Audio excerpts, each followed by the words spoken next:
కార్తీక మాసం సందర్భంగా కాకినాడ రూరల్ గైగిలపాడు గ్రామంలో శెట్టిబలిజ నాయకులు కార్తీక వన సమారాధన కార్యక్రమాన్ని ఏర్పాటు చేశారు. ఈ వన సమారాధనకు పార్టీలకు అతీతంగా నాయకులను పెద్దలను ఆహ్వానించి శెట్టిబలిజ నాయకులను ఒక తాటిపై నడిపించి ఘనంగా వన సమారాధన నిర్వహించారు. ముఖ్య అతిథిగా కార్మిక శాఖ మంత్రి వాసంశెట్టి సుభాష్ పాల్గొన్నారు. ఈ సందర్భంగా సుభాష్ మాట్లాడుతూ శెట్టిబలిజ కులస్తులంతా కనీసం సంవత్సరానికి ఒక్కసారైనా కుటుంబ సభ్యులతో కలిసి సమారాధన జరుపుకోవడం నాకెంతో ఆనందంగా ఉందని అన్నారు. అంతేకాకుండా ప్రతి శెట్టిబలిజ యువత చదువుకుని మన కులాన్ని ముందుకు తీసుకెళ్తూ మన జాతి ఔన్నత్యాన్ని ప్రపంచానికి చాటి చెప్పాలని అన్నారు. మన యువత ఉద్యోగాలు చేసి సమాజానికి మన దేశానికి ఉపయోగపడే ఎన్నో సేవలు అందించాలని కొనియాడారు. యువతకు ఎన్నో ఉద్యోగ అవకాశాలు సీఎం చంద్రబాబు నాయుడు కల్పిస్తున్నారని, అలాగే నిరుద్యోగ భృతి కూడా కల్పిస్తున్నారని అన్నారు. ఎవరికి ఏం అవసరం వచ్చినా సరే మీ మంత్రి సుభాష్ ఉన్నారని భరోసా ఇచ్చారు. అలాగే ఈ తెలుగుదేశం ప్రభుత్వం వచ్చిన తర్వాత అంటే రాజకీయ వేదిక కాకపోయినా చెప్పవలసిన పరిస్థితి ఉంది. ఎందుకంటే ఏ సమస్యకు పరిష్కారం కావాలన్నా రాజకీయంతో ముడిపడి ఉంటారు. ఈరోజు ఒక కళ్యాణ మండపం కట్టాలంటే సత్యబాబు గారు 5 కోట్లతో అది ప్రతి చోట ఉండవలసిన పరిస్థితి. ఎందుకంటే శెట్టిబలిజీల్లో రెక్కాడితే డొక్కాడిన బతుకులు చాలా మట్టికి 50% దాటి మన దాంట్లో 70% ఉంటారు. అయితే పెళ్లి చేసుకోవాలంటే ₹1,00,000, ఏదైనా ఫంక్షన్ పెట్టుకోవాలంటే ₹1,00,000. మరి ఈ రోజున 5 కోట్లతో కట్టింది నిజంగా బయటికి మనం వెళ్ళి అద్దె కట్టాలంటే అది ₹2,00,000 కూడా ఉంటుంది. మరి అలాంటివి కళ్యాణ వేదికలు ఉండాలి ఖచ్చితంగా. మనం సమావేశం అవ్వాలన్నా సరే ఏదైనా విషయం మీద అలాంటి కళ్యాణ మండపాలు ఉండాలి.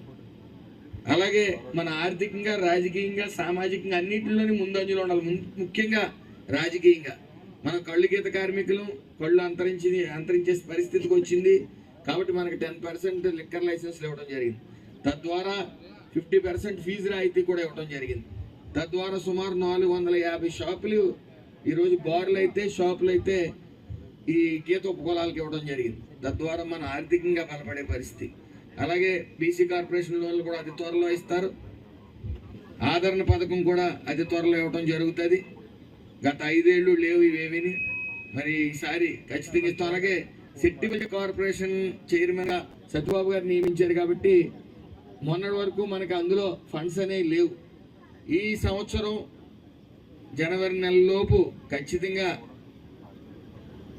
శెట్టిబలిజ కార్పొరేషన్లో ఖచ్చితంగా నిధులు పట్టడం జరుగుతాయని సగౌరవంగా తెలియజేస్తా ఉన్నాను.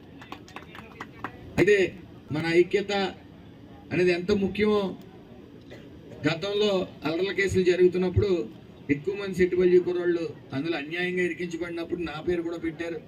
ఆ తర్వాత నేను యాంటిసిపేటరీ తెచ్చుకోవడం రావటం వచ్చిన తర్వాత చాలామంది శెట్టిబలిజీ ఈ కేసులు ఇరుక్కున్న వాళ్ళు యాంటిసిపేటరీస్ 100 రోజులు జైలు చేసిన వాళ్ళు వీళ్ళు వచ్చి అన్న కులం అంటావు, ఇంకా కులం జోలికి వెళ్ళొద్దు, ఎవరు మనకి కలిసి రాలేదు, మనం ఎక్కడికి వెళ్ళొద్దు అంటే అలా కాదు.